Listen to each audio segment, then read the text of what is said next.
à toutes et à tous l'équipe, j'espère que vous allez bien. Pour cette nouvelle vidéo, on se retrouve pour le résumé complet de la 11e étape du Tour d'Espagne 2024. Étape qui relie aujourd'hui le campus Technologico-Cortizo à ce même campus. En fait, c'était une boucle qui était effectuée sur cette Vuelta. Et donc on a une course qui a été marquée par le fait que l'échappée a eu du mal à se dessiner, beaucoup d'attaques. Un effet notable, c'est la chute de Richard Carapaz, le Education First, qui est encore placé au général équatorien. Il est reparti assez vite. Et à l'avant, on a 38 coureurs qui se sont isolés, donc un petit peloton pour jouer la victoire d'étape.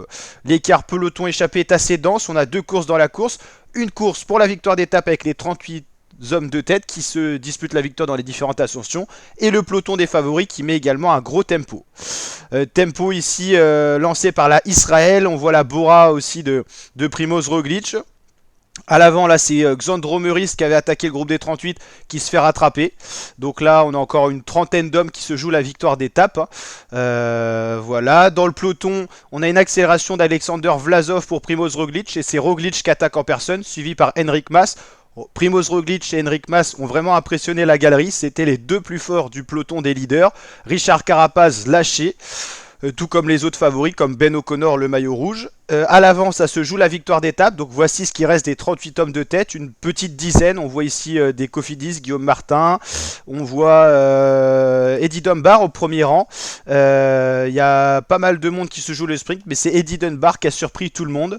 Le coureur s'impose pour ajouter une victoire pour la formation de Jayco Alula. Puis même lancer le compteur de la Jayco Alula.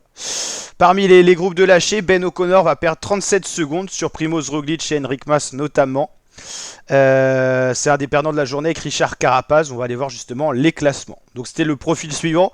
Des ascensions assez courtes mais assez pentues, dont la dernière qui a permis à Primoz Roglic et Enric Mas de faire la différence dans le groupe des favoris.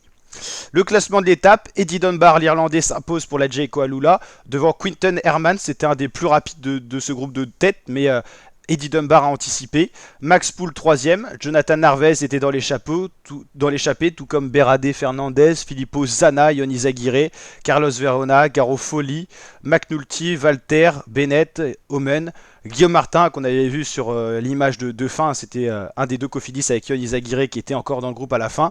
Ils étaient surreprésentés, mais ils n'ont pas su jouer la victoire d'étape. Richie Tello faisait partie de l'échappée, Lee Vince, Rivera, Bistrom, Kruijswijk, qu'on a reconnu aussi à son gabarit sur les images qu'on avait de disponibles, James Knox, Lem Reiseux, Sepulveda, tous ces coureurs-là étaient dans l'échappée. Mathis Lebert, bon, ils ont perdu un peu plus de temps. Et ensuite, le groupe des favoris. Alors ça s'est quand même regroupé dans le final, c'est revenu sur Roglic et Mas. Dans le groupe des favoris on retrouvait Skelmose qui fait partie des favoris de la Vuelta, Carlos Rodriguez, David Gaudu qui est bien revenu, Primoz Roglic, Miguel Landa, Enric Mas. Donc voilà le groupe. Un peu derrière Campenart, Richard Carapaz qui a perdu du temps aujourd'hui, 15 secondes sur le groupe Roglic par exemple.